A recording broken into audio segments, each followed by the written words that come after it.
Bonsoir à vous tous et bienvenue à notre étude biblique du mercredi soir. Bienvenue à ce temps d'analyse de la parole de Dieu, ce temps d'édification grâce aux vérités des Écritures. Ce soir, nous voulons considérer un monstre à deux têtes. Un monstre à deux têtes, et j'aimerais vous inviter à chercher le livre des Actes au chapitre 15. Le livre des Actes au chapitre 15.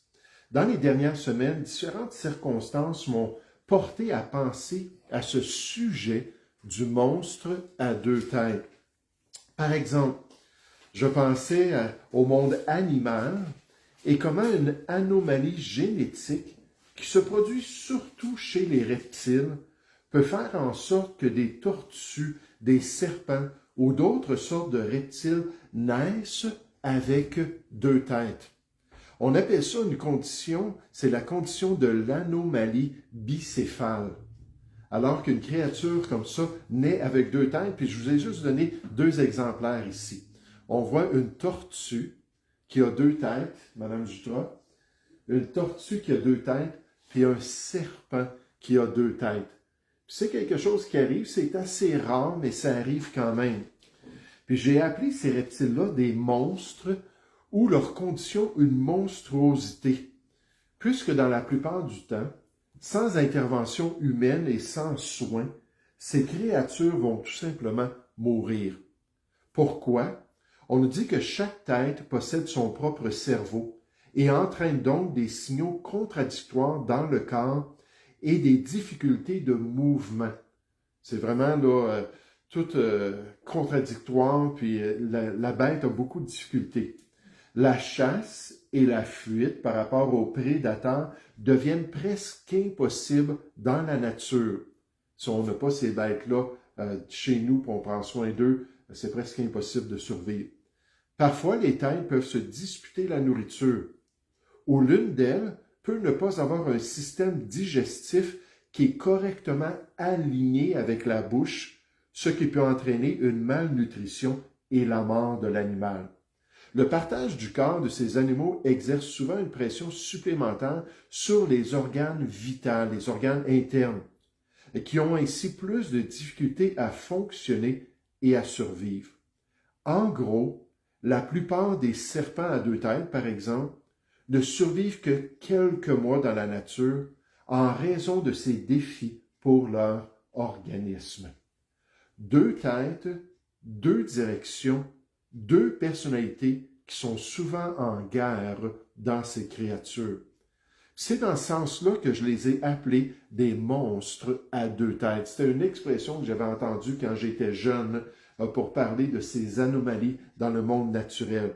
Des créatures vouées à la mort par leurs conditions génétiques particulières qui les détruira éventuellement. Puis là, je me suis mis à penser à cela à cause de circonstances. Ça m'a ramené cette réalité-là de la nature. Mais cette réalité du monde naturel m'a porté aussi à avoir une connexion spirituelle qu'on va voir dans un instant dans notre texte principal.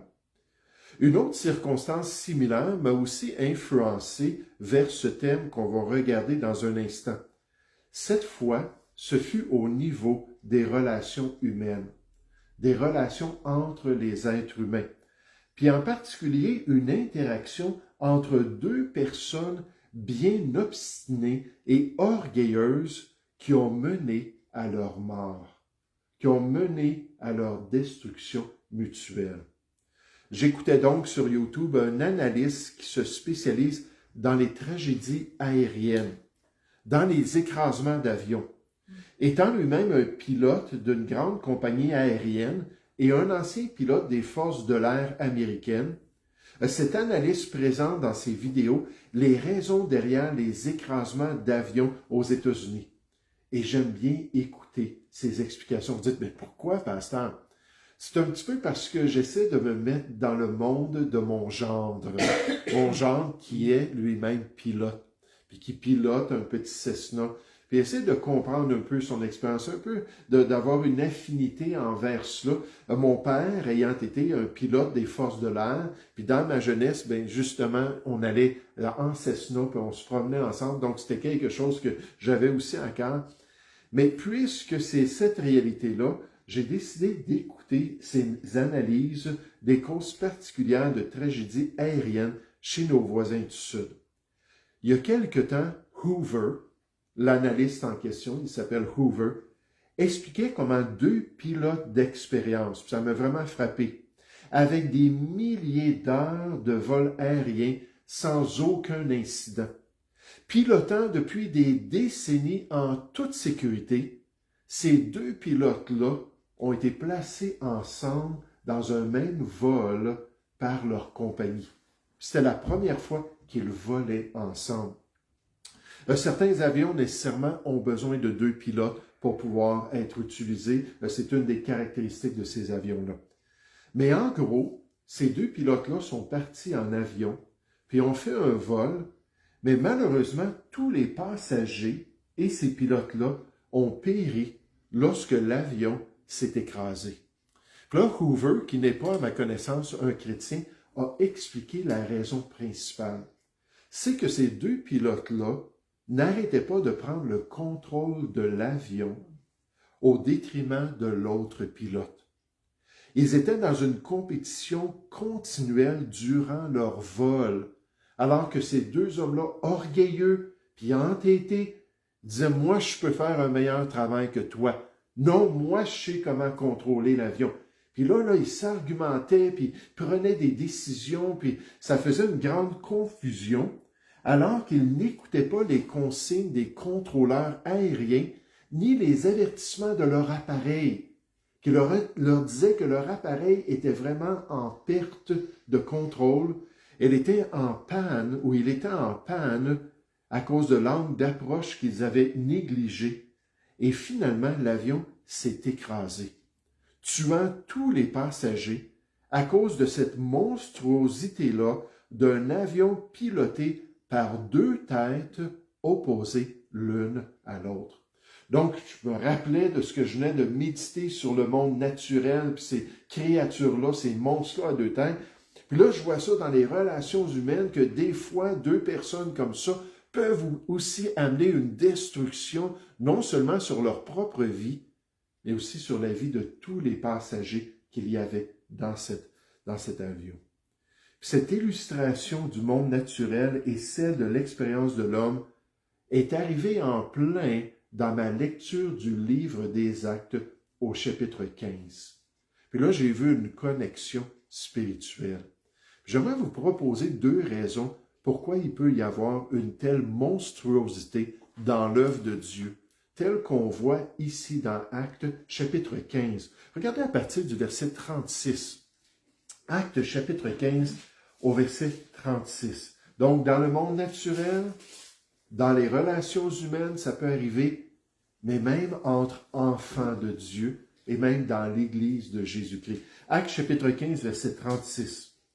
Quelques jours s'écoulèrent, après lesquels Paul dit à Barnabas, maintenant ils étaient à Jérusalem, ils sont allés pour régler la question des Juifs qui demandaient que les non-Juifs parmi les chrétiens soient circoncis et observent la loi.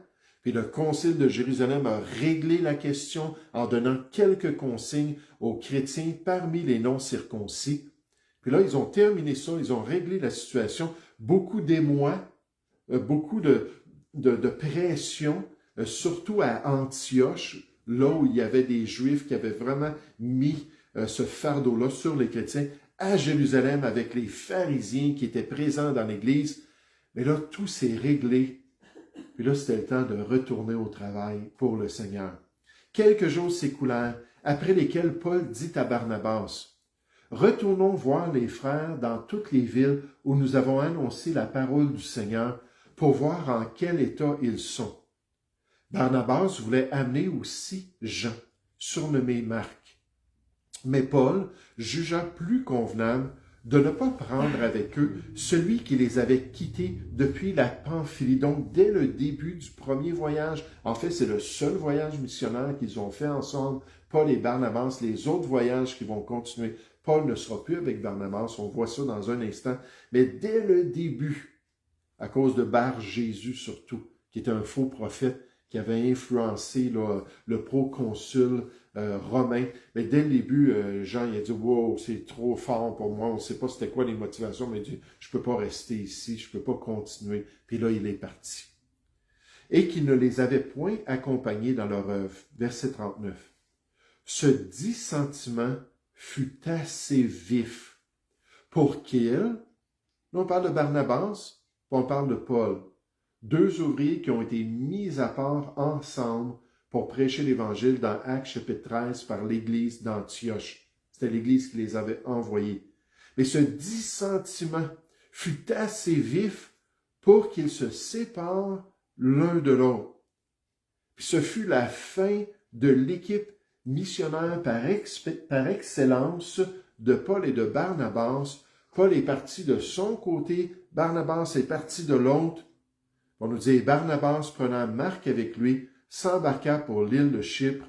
Paul choisit silence et partit, recommandé par les frères à la grâce du Seigneur. Il parcourut la Syrie et la Cilicie, fortifiant les églises. Ces deux ouvriers-là se sont vraiment là, obstinés. Puis on va voir un peu qu'est-ce que le mot veut dire dans un instant, au point qu'ils sont partis dans deux directions opposées et ça a été terminé l'œuvre de Paul et de Barnabas. Le prophète Amos présente le principe suivant. Dans Amos 3 au verset 3, il dit « Deux marchent-ils ensemble, dans l'unité, dans l'harmonie, dans la paix, sans s'être concertés, sans s'entendre l'un avec l'autre, sans se mettre d'accord, sans arriver à un consentement, une entente, un point commun. » Il dit, est-ce que c'est possible? Puis la réponse, c'est non. C'est impossible. Deux personnes, deux serviteurs de Dieu, deux apôtres, deux missionnaires ne peuvent pas fonctionner ensemble s'ils ne sont pas capables de se mettre d'accord concernant la volonté de Dieu puis de s'harmoniser ensemble pour servir le Seigneur. Mais vous savez, c'est la même chose dans la famille. C'est la même chose dans le couple chrétien.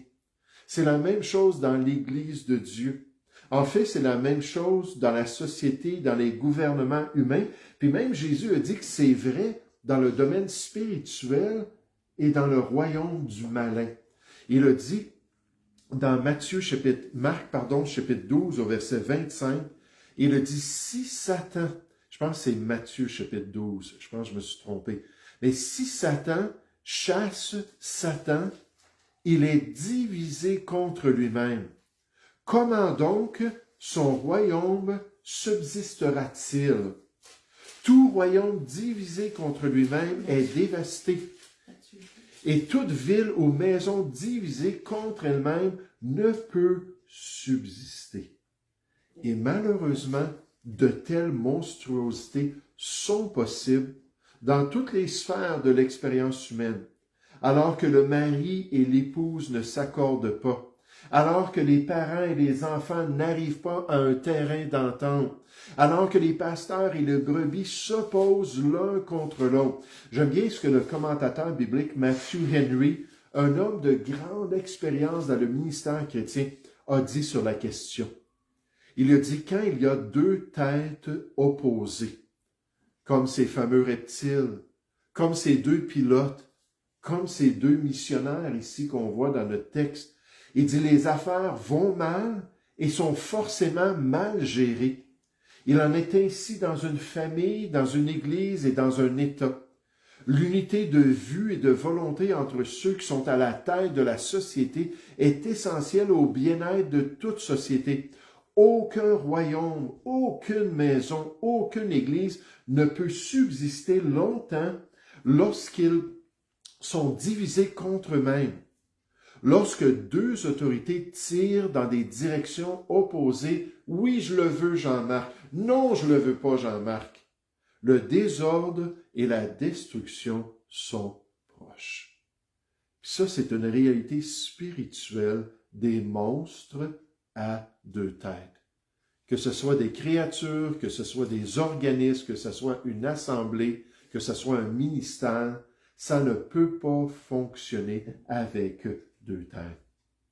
Alors, Qu'est-ce qui produit une telle opposition, en particulier dans les relations humaines? Quels sont les problèmes principaux à régler pour harmoniser les relations de tous et surtout des enfants de Dieu? J'aimerais vous suggérer deux choses ce soir. Premièrement, j'aimerais vous suggérer que l'orgueil est à la base de toutes ces divisions entre humains.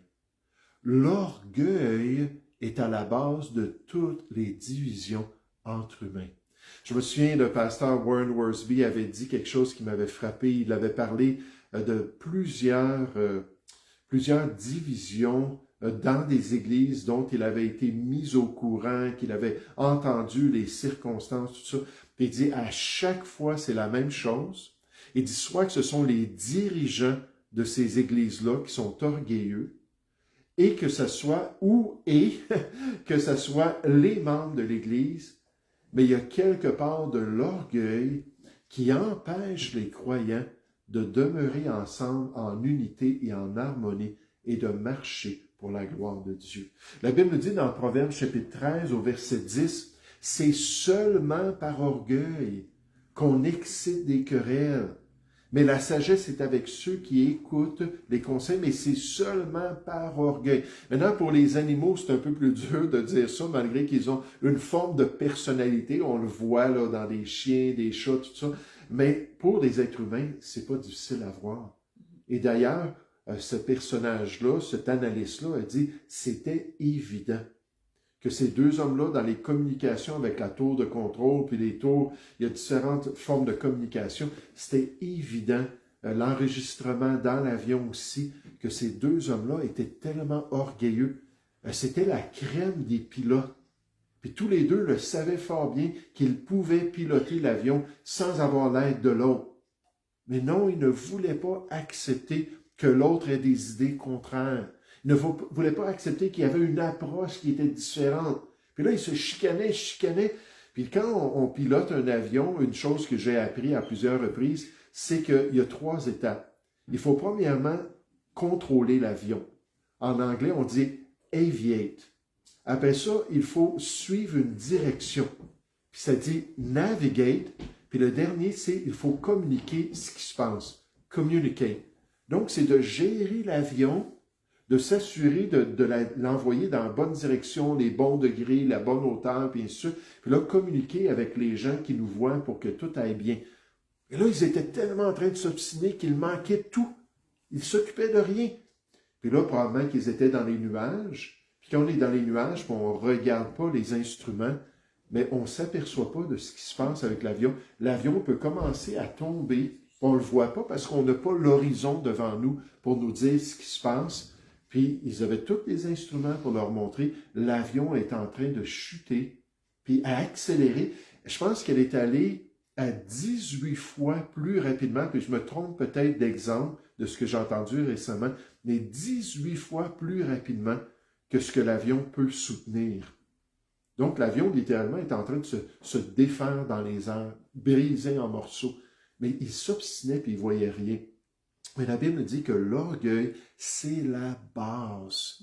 L'orgueil doit être réglé. On voit ça dans un instant. Regardez dans notre passage, dans Actes chapitre 15, verset 37. On nous dit, Barnabas voulait amener aussi Jean, surnommé Marc. Mais Paul jugea plus convenable de ne pas prendre avec eux celui qui les avait quittés depuis la Pamphylie et qui ne les avait point accompagnés dans leur œuvre. Là, imaginez si le verset 39, on nous disait, Barnabas lui dit, « OK, Paul, je comprends ta perspective. Je suis pas d'accord, mais pour qu'on marche ensemble, je vais accepter qu'on ne prenne pas Jean ou Marc avec nous. Puis c'est correct. On va faire ça comme ça. » C'est pas ça que c'est produit, n'est-ce pas? Verset 39, ça nous dit, « Ce dissentiment », le mot veut dire querelle, une chicane, et même le mot est utilisé pour parler d'une provocation. Lorsqu'on va provoquer l'autre à réagir. Puis là, on nous dit, c'était tous les deux comme ça, ils étaient dans cet esprit-là, ça a été assez vif pour qu'ils se séparent l'un de l'autre. Et Barnabas, prenant Marc avec lui, s'empara pour l'île de Chypre, puis ils sont partis de leur côté, puis Paul, avec silence, est parti de son côté. Et moi, je pense que c'est évident qu'il y avait beaucoup d'orgueil qui s'est manifesté. C'est seulement par orgueil qu'on excite des querelles, des chicanes.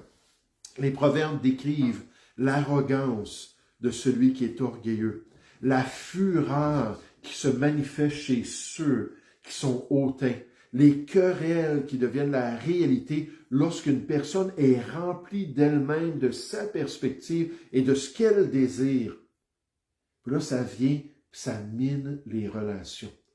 Puis quand on est dans cet esprit-là d'orgueil, je pense que dans Proverbe 30, ça nous dit, si tu vois que l'orgueil est en train de se manifester, puis la pression de ton cœur est en train d'augmenter, mets la main sur la bouche. Parce que là, ce que tu vas faire, ça va être destructeur. Ça devrait toujours être une lumière rouge. Quand on voit un esprit vraiment hautain, puis une attitude méchante, ça nous parle dans les Écritures, dans Jacques 3, d'un zèle amer et un esprit de dispute. Puis quand on voit ça, on devrait dire, wow, ok Seigneur, j'ai pas le bon esprit, j'ai pas la belle attitude. Est-ce que c'est le fruit de l'esprit qui est en train de se manifester chez Paul et Barnabas? Est-ce qu'ils étaient en train de glorifier leur Sauveur dans leur approche à leur relation? Pas du tout. Puis la solution, c'est un mot, c'est l'humilité. L'humilité. Regardez Éphésiens chapitre 4, rapidement. Éphésiens chapitre 4. Et moi, quand je prie pour l'Assemblée, puis quand je prie pour nos relations, puis on a tellement eu de choses dans les 2 dernières années, je demande, Seigneur, premièrement, aide-moi à veiller sur moi-même. Tu dis ça dans 1 Timothée 4,13, veille sur toi-même. Nécessairement sur ton enseignement, mais veille sur toi-même. Je dis, Seigneur, aide-moi à être humble. Aide-moi à être comme toi, à être doux.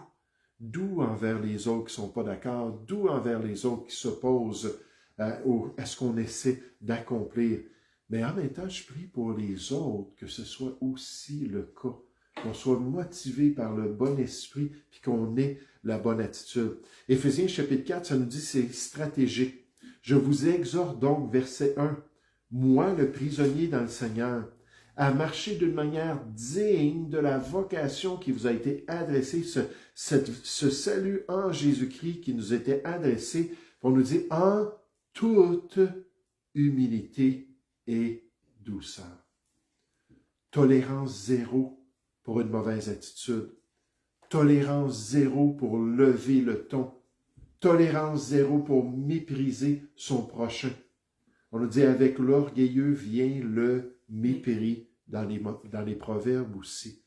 Puis avoir la bonne attitude en toute humilité. Je ne suis pas d'accord, mais c'est pas grave, je peux me tromper moi aussi. En toute humilité et douceur, avec patience, vous supportant les uns les autres avec amour, vous efforçant de conserver, ça prend de l'effort, de conserver l'unité de l'esprit. C'est ce qu'il veut faire au milieu de nous par le lien de la paix.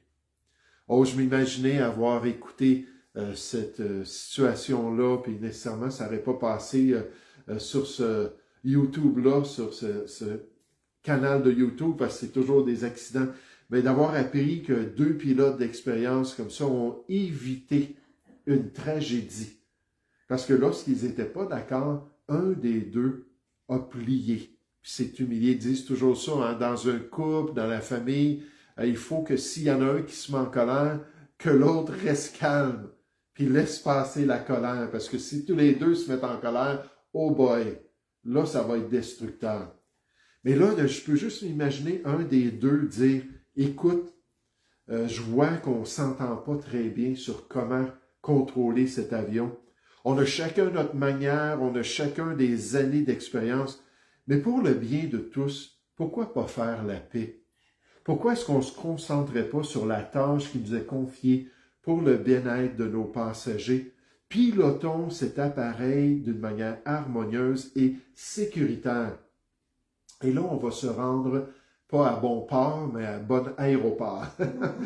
Puis quelle différence ça aurait été. C'est ce que j'aime avec Hoover, parce que lui, son objectif, c'est toujours de donner la bonne attitude, puis dire, hey, il faut juste s'humilier. Si on est le capitaine de l'avion ou si on est l'assistant du capitaine, juste accepter de s'humilier puis de garder la paix. Le pasteur Andrew Murray rappelle que l'humilité est le premier devoir et la plus haute vertu de la créature et la racine de toute grâce dans la vie chrétienne.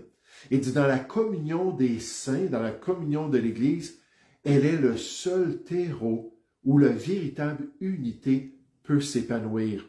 L'orgueil engendre division et conflit, mais l'humilité unit les cœurs dans l'amour, nous rendant disposés à nous servir les uns les autres et à nous supporter les uns les autres avec patience. Et ça, c'est vrai dans la famille. Ça, c'est vrai dans le couple. Ça, c'est vrai dans l'Église de Dieu, lorsqu'on marche humblement. Et que Dieu nous unisse dans cet esprit d'humilité devant lui. Maintenant, il y a une autre solution, une autre raison pour cette monstruosité de bêtes à deux têtes fortes qui s'opposent l'un à l'autre.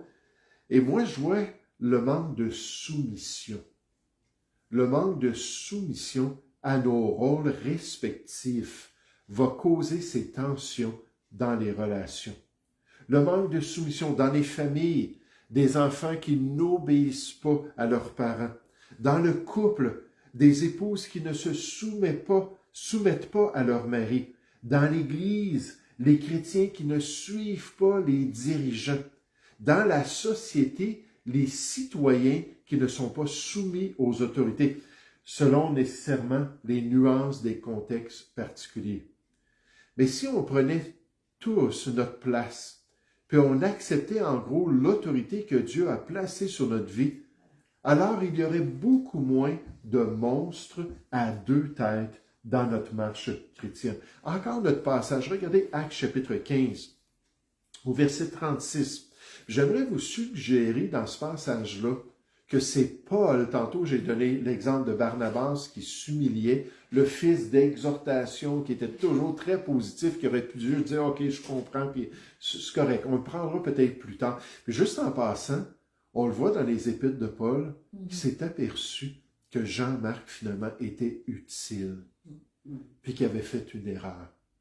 Donc c'est peut-être lui qui aurait dû se placer. Barnabas, c'était son mentor dans les voies de Dieu. C'était celui qui avait plus d'ancienneté dans le ministère chrétien. Puis Paul, malgré qu'il était merveilleux dans bien des choses, aurait dû se placer sous lui, puis se soumettre à la direction de cet ouvrier-là. C'est pour ça que dans une église, il y a un pasteur senior, puis il y a des pasteurs associés ou des pasteurs il y a une autre expression aussi, des pasteurs, voyons c'est quoi, des assistants pasteurs. C'est le pasteur senior qui a le dernier mot, mais tout le monde, on fonctionne ensemble. Tout le monde, on fait des efforts pour marcher ensemble. C'est un petit peu comme au tennis. J'aimais beaucoup regarder le tennis, mais surtout les meilleurs joueurs de tennis quand j'étais adolescent qui jouaient en simple. Là, je les regardais, puis je les suivais leur carrière, puis j'aimais beaucoup ça. Mais quand ça arrivait qu'ils jouaient en double, oh, là, la personnalité du joueur sortait. Puis souvent, ça ne fonctionnait pas. Parce qu'ils n'étaient pas capables de s'entendre. Je me place ici, toi tu te places là, puis on fonctionne comme ça. Ça faisait des tensions. Mais c'est la même chose quand il y a deux personnes qui ont un rôle particulier. Il faut que ça soit fait en harmonie. Puis souvent, c'est une question de soumettre notre rôle au rôle de l'autre personne. Verset 36. Quelques jours s'écoulèrent, après lesquels Paul dit à Barnabas, « Retournons voir les frères dans toutes les villes où nous avons annoncé la parole du Seigneur, pour voir en quel état ils sont. » Donc, il dit, Barnabas, es-tu d'accord? Puis il se placer là, sous le consigne de Barnabas jusqu'à un certain point. Verset 37. Barnabas voulait amener aussi Jean, surnommé Marc. Vous savez, ce qui est frappant, c'est que c'est possible que Paul a été blessé à plusieurs reprises. On voit des personnes qui étaient avec l'apôtre Paul, puis à un moment donné, qui ont quitté, qui ont arrêté, qui ont abandonné même. On nous parle de, comment s'appelle-t-il dans 2 Timothée chapitre 4, celui qui a quitté le ministère de Paul, pardon? Onésime? Non, ce n'est pas Onésime. Non, ce n'est pas Diotrephe, mais j'ai un blanc de mémoire, mais il a quitté par amour pour le siècle présent, la Bible nous dit. Fait que ça se peut que Paul était très sensible. Moi, je comprends. Je comprends quand on sent le Seigneur, qu'on est en train d'accomplir quelque chose. Quand on était au Saguenay, on était avec un autre couple dans le ministère, puis tout fonctionnait ensemble dans le ministère. Puis à un moment donné, ils nous ont dit, « Ah, surprise, on s'en va aux États-Unis, dans la ville de Surprise. » Puis ils sont partis dans une ville qui s'appelait Surprise, puis on disait, « On s'en va. » Puis comme ça a été difficile, fait que peut-être Paul était plus sensible à cela. Et Barnabas il a dit, écoute, c'est pas grave, on lui pardonne, Jean, il va nous aider, ça va être un bon équipier. Verset 38, mais Paul jugea plus convenable de ne pas prendre avec eux celui qui les avait quittés depuis la Pamphylie et qui ne les avait point accompagnés dans leur œuvre. Et comme c'est tragique, il aurait pu dire, ok, Barnabas, je te fais confiance, puis je comprends que tu as plus d'expérience que moi, puis je comprends que c'est toi qui es la décision ultime dans notre relation, puis là, les choses se seraient réglées au lieu de se diviser. Démétrius, c'est pas grave, c'est pas grave. Mais il fallait qu'une personne en charge de l'équipe missionnaire puisse décider, ce qui aurait dû probablement être Barnabas, un chef, un dirigeant principal dans cette œuvre pour le Seigneur. Puis lorsque les deux personnes travaillent ensemble et qu'on se soumet à une structure, on peut bien fonctionner et on peut glorifier le Seigneur dans l'œuvre en question. Dieu assigne à chacun de nous une vocation particulière qui doit ordonner notre vie. Et de même qu'un soldat n'est pas libre d'abandonner, ce pasteur nous dit, son poste, chacun de nous doit persévérer dans la tâche qui lui a été confiée, sans changer de poste, mais en s'efforçant d'honorer Dieu par sa soumission à la volonté de Dieu. Lorsque chacun accomplit son devoir dans son propre domaine, c'est Jean Calvin qui nous dit cela, sans envie et sans mépris pour autrui, alors régnera une belle harmonie dans l'œuvre du Seigneur. Il dit quand on accepte notre place et on est prêt à accomplir la volonté de Dieu. Combien de fois des chrétiens sont venus au bon berger? Combien de fois j'ai été surpris, même des fois dans la première visite, où ils ont mentionné, mais on devrait faire les choses autrement ici. Ah, on devrait pratiquer les choses autrement. Des fois, c'est pas tout de suite, mais même après des mois, sinon des années, que là, c'est de mettre des pressions pour changer les choses. C'est correct de discuter. C'est correct d'analyser pourquoi on pratique des choses. Mais à un moment donné, les croyants doivent se soumettre à la structure qui a été établie et à la direction qui se trouve là. On les appelle les conducteurs de l'œuvre du Seigneur Jésus. Puis juste accepter puis fonctionner humblement avec l'autorité en place. Oh, que ce soit le cas dans chaque aspect de nos vies chrétiennes. Que les chrétiens puissent marcher humblement et qu'ils puissent se soumettre à leur rôle particulier pour éviter les monstres à deux têtes dans l'œuvre du Seigneur. Et que le Seigneur puisse nous protéger de nous mordre et de nous détruire les uns les autres, comme Galates chapitre 5 nous dit que c'est possible dans l'œuvre du Seigneur. Nous allons prier ensemble. Père Céleste, j'aimerais te remercier, Père, pour ce temps que nous avons passé ensemble ce soir. Cette petite réflexion concernant une anomalie qui se trouve dans le monde naturel. Seigneur, une condition particulière qui se trouve chez certains animaux qui vont naître avec deux têtes et, si c'est dans la nature, qui vont rapidement mourir. Mais Père Céleste aussi, on voit que dans les relations humaines, on voit dans les couples avec le haut taux de divorce ou même les séparations pour ceux qui ne sont pas mariés, ou dans les relations de diverses institutions, on voit des problèmes qui se développent lorsque deux têtes fortes décident de s'opposer l'une à l'autre.